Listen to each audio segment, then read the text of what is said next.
लड़की सिर्फ 12 साल की थी, फिर भी उसके परिवार ने उसे बादशाह को खुश करने के लिए भेज दिया। उसका शरीर अभी भी जवान था, लेकिन उसमें एक मनमोहक सुंदरता थी। बादशाह पहली नजर में ही उसके आकर्षण से तुरंत प्रभावित हो गया। हालांकि हरम में कोई भी रखेल बिना हुनर के नहीं थी। वे न सिर्फ बेडरूम आर्ट्स में माहिर थीं, बल्कि कविता और साहित्य में भी माहिर थीं।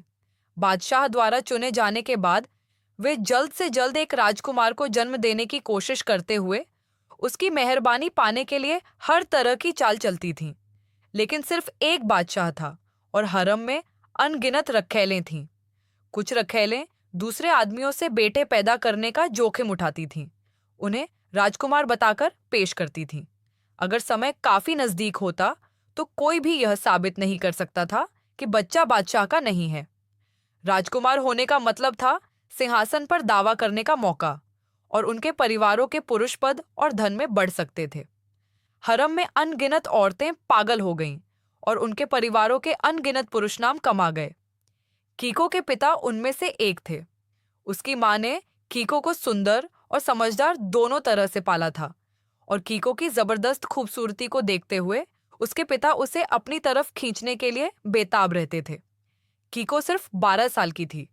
उसकी माँ, हालांकि दिल टूटा हुआ था, अपने पति को मना नहीं कर सकी, जो पागल हो गया था, और उसके पास खुद कीको को सिखाने के अलावा कोई चारा नहीं था। फुकाजुकी ने उसे शाही हरम के कुछ राज समझाए, यह उम्मीद करते हुए कि महल में आने के बाद उसकी बेटी के लिए चीजें आसान हो जाएंगी। हालांकि उसके पिता ने कीको से लगातार कहा कि वह बादशाह की तरफदारी करे और उनकी सबसे प्यारी औरत बने। कीको अभी भी एक बच्ची थी, दिल से एक पवित्र और मासूम लड़की। बादशाह उसे बहुत पसंद करते थे, लेकिन उसकी कम उम्र को देखते हुए वह उसे अपनी तरफ खींचने की जल्दी में नहीं थे और अक्सर उसकी माँ को ही अपने साथ रखते थे। हालांकि उसे अभी तक अपनी तरफदारी नहीं मिली थी, लेकिन उसने पहले ही हरम के धोखेबाज नेचर को देख लिया था। एक नई पसंदीदा रखैल को फंसाया गया और उसे अपना सिर मुंडवाने और नन बनने के लिए मजबूर किया गया। डरावनी बात यह थी कि किसी को नहीं पता था कि उसे कैसे फंसाया गया था। कीको ने पहली बार इंसानी फितरत की बुराई देखी। वह डर गई थी और उसकी माँ उसे दिलासा देना चाहती थी, लेकिन उसे समझ नहीं आ रहा था कि कैसे। ये उसके बड़े होने का एक जरूरी हिस्सा था। लड़की सिर्फ 12 साल की थी, लेकिन पहले से ही काफी खूबसूरत थी। उसके पिता प्रमोशन और पैसे की चाहत में उसे बादशाह की सेवा करने के लिए महल में भेज दिया। कीको अपनी उम्र के हिसाब से बहुत ज्यादा भड़कीले मेकअप के साथ बादशाह का ध्यान खींचने के लिए जितर बजाती थी, जो उसे पसंद नहीं था। खुशकिस्मती से बादशाह सच में उसकी तरफ खिंचा चला आया और उसने उस खूबसूरत जवान औरत को कसकर गले लगा लिया। बेचारी कीको इतनी छोटी और मासूम उम्र में अपनी माँ से बेडरूम आर्ट्स सीखने के लिए मजबूर हुई और बादशाह को खुश करना सीखा जब तक कि वह प्रेग्नेंट नहीं हो गई। हालांकि महल में आने के बाद कीको ने बहुत सारे राज देखे, रखैलें, मेहरबानी की चाहत में, और उससे भी ज्यादा एक राजकुमार को जन्म देने की चाहत में, इसके लिए मर्दों के साथ अफेयर का रिस्क लेने को तैयार थीं। एक बार प्रेग्नेंट होने और एक राजकुमार को जन्म देने के बाद उनमें कॉन्फिडेंस आ गया और हर कदम के साथ उनका बर्ताव बदल रहा था। बादशाह का फेवर पक्का करने के लिए बूढ़ी रखैलें अपनी छोटी बहनों को महल में ले आती थीं। कीको के बादशाह की सेवा करने से पहले उसे सच्ची रखैल नहीं माना जाता था। उसे और उसकी माँ को एक दूसरे का आदर करना पड़ता था। उसकी माँ ने यह बात तुरंत मान ली, लेकिन उसके पिता बहुत परेशान थे। हालांकि वह बादशाह को अपनी बेटी का फेवर करने के लिए मजबूर नहीं कर सकते थे, इसलिए उन्होंने अपनी पत्नी पर कोई रास्ता निकालने का दबाव डाला। यह जानते हुए कि महल में आने के बाद उसकी बेटी के बाहर निकलने का चांस बहुत कम होगा, उसकी माँ अपनी खूबसूरत कल्पनाओं को बचाकर रखना चाहती थी।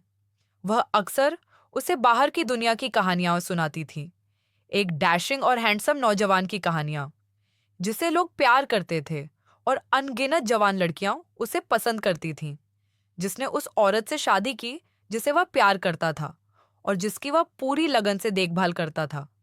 वह उसे शहर की सबसे ऊंची जगह पर ले जाता था ताकि वह पूरा शहर देख सके। वह समझती थी कि औरतों को कितनी मुश्किलों का सामना करना पड़ता है। असल में ये सब उसकी माँ की कल्पनाएं थीं, एक परफेक्ट पति जिसकी वह चाहत रखती थी। असलियत काफी अलग थी। जवान औरतें झील पर नजारे देखने जाती थीं, पानी में ड्रैगन बोट को तैरते हुए देखती थीं। कई जवान औरतों के दिलों में हलचल मचा देती थी, सिर्फ इसलिए क्योंकि नाव पर एक सुंदर लड़का था। ऐसा लगता था कि वह कभी बूढ़ा नहीं होता। क्योटो की हर औरत, जवान से लेकर बूढ़ी तक, उस पर फिदा थी। उसकी एक खूबसूरत पत्नी और अनगिनत औरतें थीं। इन्हीं में से एक ने उसे बच्चा दिया और उसे डर था कि बच्चा अकेला रह जाएगा। इसलिए उसने अपनी पत्नी से बच्चे को वापस लाकर पालने के लिए कहा। पत्नी अपनी आंखों में जलन को मुश्किल से छिपाते हुए धीरे से मान गई, जिससे लड़का उसकी मेहरबानी से बहुत खुश हुआ। जिस पल उसने बच्चे को लिया, पत्नी ने उसे मारने का प्लान बना लिया था। सोते हुए बच्चे को देखकर उसकी आंखों में गुस्सा अब छिप नहीं सका।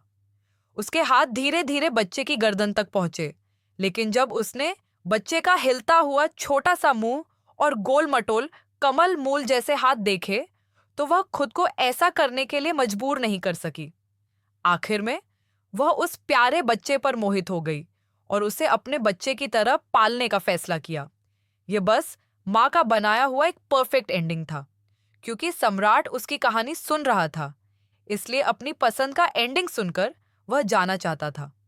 माँ ने तुरंत कहा कि उसकी बेटी भी कहानियां सुना सकती है। सम्राट उसका मतलब समझ गया और उसने उस शाम कीको के कमरे में आने का वादा किया। उस रात कीको को सम्राट का प्यार मिल गया और जल्द ही उसकी प्रेगनेंसी की खबर फैल गई। उसके पिता महल के गेट के बाहर खुशी से रोए और चिल्लाए। कीको ने बच्चे को जन्म दिया, लेकिन मरी नहीं। हालांकि वह खुश नहीं थी, फिर भी उसे अपनी माँ के सामने मुस्कुराना पड़ा। कीको के प्यार की वजह से उसके पिता को प्रमोशन मिला और वह शायद ही कभी अपनी पत्नी पर दया दिखाते थे, यहाँ तक कि उसके साथ करीबी रिश्ता भी रखना चाहते थे। हालांकि उसकी पत्नी ने कड़ा रिएक्शन दिया।